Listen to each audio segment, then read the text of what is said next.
18h-19h, l'idée qui vaut le détour.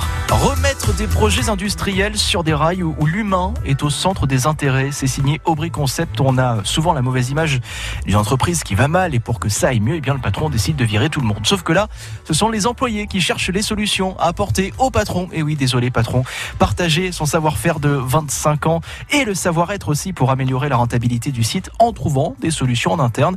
C'est signé Laurent Aubry, à nos côtés, le créateur d'Aubry Concept. J'essaie de motiver dans les équipes, c'est vraiment que le projet qui est mon projet au début, mes projets, puisque je fais plusieurs projets pour répondre aux problématiques clients, que ces projets-là, en fin de projet, soient les projets des équipes.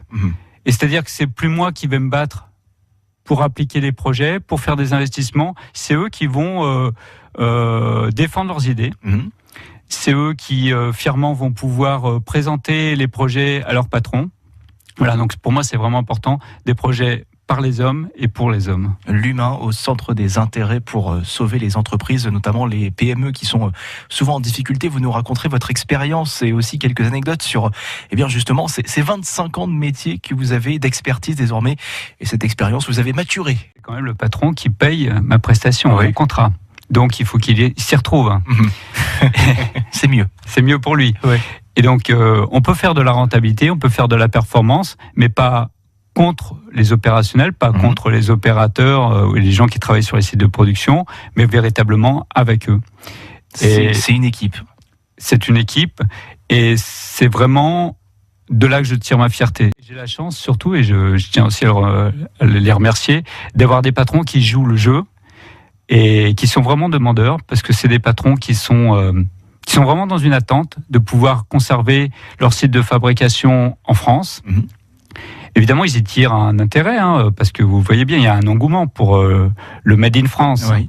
Donc, ils y trouvent aussi leur intérêt, mais c'est du gagnant-gagnant. C'est-à-dire que il faut pas croire que parce que l'opérateur a un poste de travail qui sera mieux conçu pour lui, le patron va perdre de l'argent. Au contraire.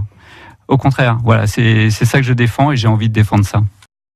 Bonsoir Emmanuel Bordelais.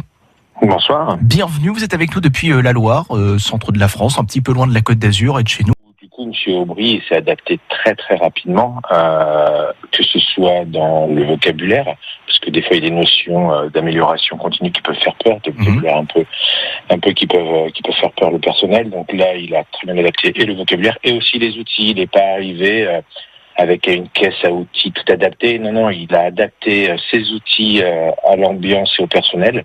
Et ce qui fait que ça a été une intégration, une immersion très très rapide. Donc il a été chercher le meilleur de chacun.